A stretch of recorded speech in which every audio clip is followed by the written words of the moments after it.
नमस्कार मंडळी, स्वागत आहे तुमचं मोरेताईंच्या रेसिपी चॅनल मध्ये।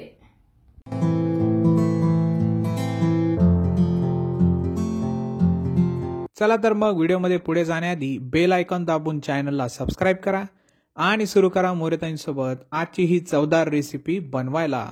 चला तर मंडळी, आज मी तुम्हाला पापडापासून वडी कशी बनवायची ती दाखवणार आहे। त्याच्यासाठी मी हे माझ्याकडे जे पापड आहेत ते घेतलेले, मी कोणते पण चालते,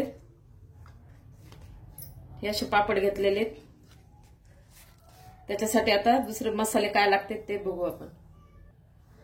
तर ही 1 वाटी बेसन पीठ घेतलंय आणि 1 चमचा तांदळाचं पीठ घेतलंय वडीसाठी।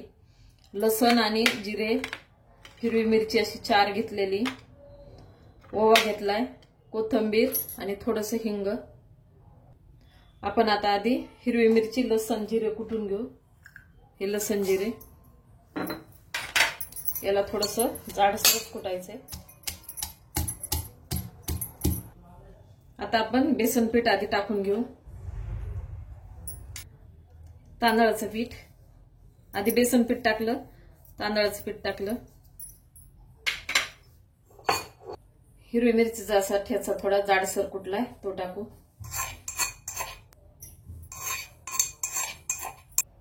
थोडा ओवा आपण चोळून टाकू।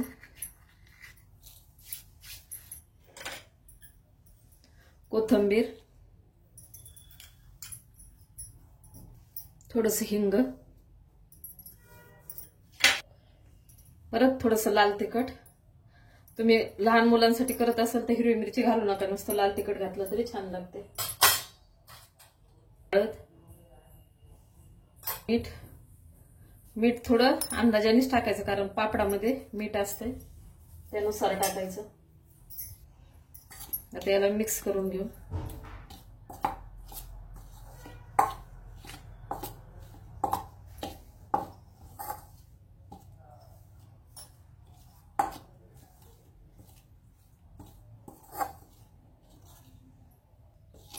आता थोडंसं पाणी टाकू आपण, जास्त पाणी नाही टाकायचं, आपल्याला घट्ट भिजवायचंय।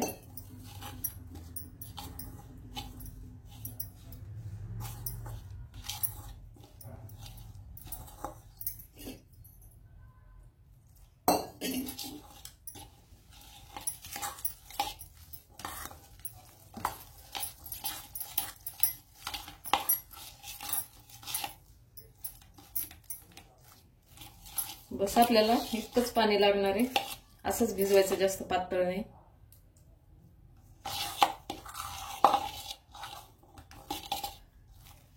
फक्त 3 चमचे पाणी लागलं असेल याला, जास्त नाही लागलं, कारण ठेचा थोडा ओलसरच, कोथिंबीर ओली।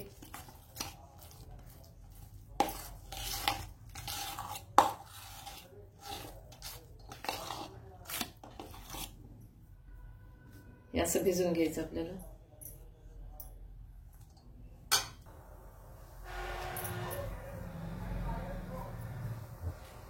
आता आपण वडी बनवणार आहे, त्याच्यासाठी हा एक पापड पोळपाटावर ठेवून घेतला मी।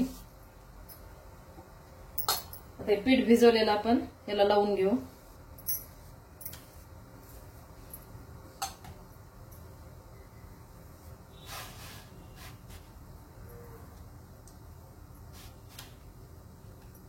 असं सगळीकडून लावून घ्यायचं।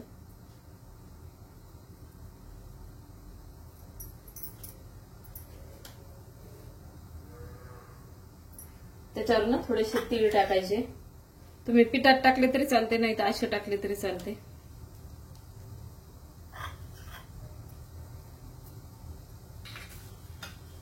परत एक पापड ठेवायचा, त्याला पण पीठ लावून घ्यायचं।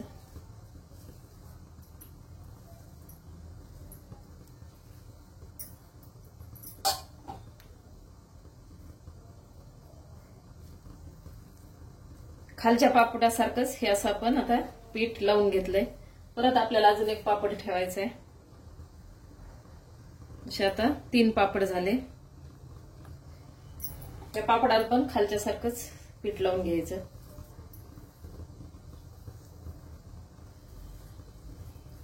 तुम्ही 4 पण ठेवू शकता, 5 पण, पण जास्त याला मग उकडून घ्यायचं, वेळ थोडा वाढवायचा उकडायचा, म्हणजे जाडी त्याची वाढेल ना तर उकडायला वेळ लागेल.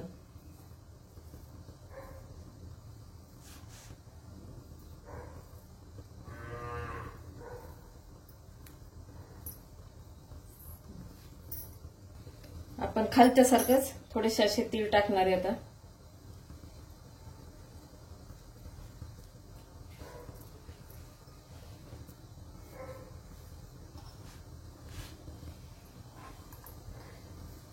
ही अशी आपली पापडाची वडी तयार होणार आहे. खालून काय आपण लावलं नाही आता. खालून पण तुम्ही लावू शकता, पण सगळं भराभरी होती ना तर वरूनच लावायचं.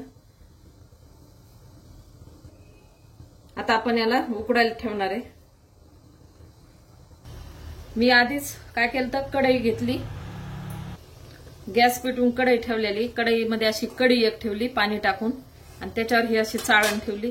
त्याला तेल लावून घेतलंय म्हणजे आपली वडी चिटकली नाही पाहिजे. आता आपण हे पीठ लावलेलं आहे पापड याच्यामध्ये ठेवायचे उकडायला. थोडी चाळणी तुम्ही मोठी घेतली तरी चालते. आता मी या चाळणीत ठेवले. आपण तेल लावलेलं आहे सगळीकडून, आणि याला ना कमी आधी फुल गॅसवर चांगलं उकळून घ्यायचं पाणी, आणि नंतर कमी गॅसवर 10 मिनिट आपल्याला उकळायचं पाणी आणि उकडून घ्यायची वडी. आता मी असं झाकण ठेवते, आणि अशा पद्धतीनं ना तुम्ही नक्की एकदा करून बघा. नाही तर आधी तुम्ही कधी केलेली असेल ते पण मला सांगा कशी केली आहे. तर 10 मिनिटं झालेले. आपण गॅस बंद करू आणि झाकण काढून घेऊ.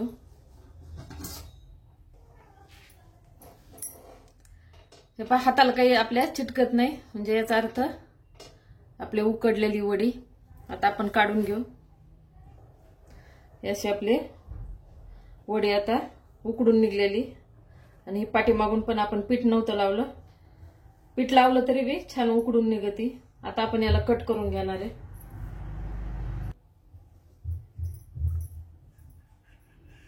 तशा लहान मोठ्या तुम्हाला जशा आवडतील तशा वड्या कट करून घ्या. या अशा वड्या आपण कट करून घेतलेल्या आहे. ही अशी वडी तयार होते. आता याला आपण अशी पण खाऊ शकता, नाहीतर थोडी फ्राय करून पण छान लागते. आपण 1 चमचा बेसन पीठ घेतलंय. आता आपण त्याच्यामध्ये थोडंसं मीठ आणि तिखट टाकणार आहे. त्याचा घोळ तयार करणार आहे वडी बुडवायला. थोडंसंच मीठ टाकायचं, थोडीशी हळद, कोथिंबीर, थोडं पाणी टाकून आता आपण याला मिक्स करून घेऊ. आपण हे असं तयार करून घेतलेलं आहे आता बेसन पिठाचा गोळ.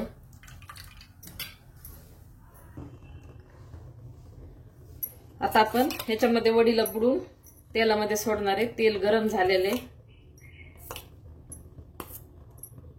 हाताने टाका नाही तर चमच्याने टाका.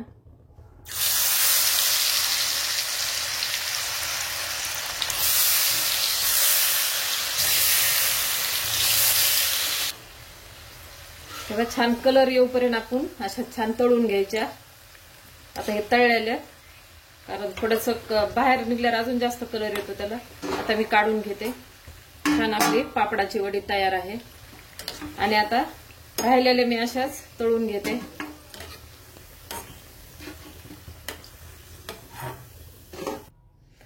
ह्या अशा प्रकारे आपण वड्या तळून घेतलेल्या. आता ह्या तुम्ही अशा नुसत्या खाऊ शकता. 2-3 दिवस पण राहतात ह्या, आणि चहा बरोबर पण छान नाश्ता आहे. एकदा नक्की तुम्ही अशा बनवून बघा. अशा प्रकारे पापडाची वडी तयार आहे. एकदा नक्की ट्राय करा आणि कमेंटमध्ये कळवा. तुम्हाला हा व्हिडिओ आवडला असेल तर लाईक करा, आणि अशाच प्रकारच्या चवदार आणि चमचमीत रेसिपीसाठी सबस्क्राईब करा, आणि कमेंटमध्ये कळवा तुम्हाला कोणत्या रेसिपीज बघायला आवडतील. पुन्हा भेटूया एका नवीन रेसिपीसह एका नवीन व्हिडिओमध्ये. धन्यवाद.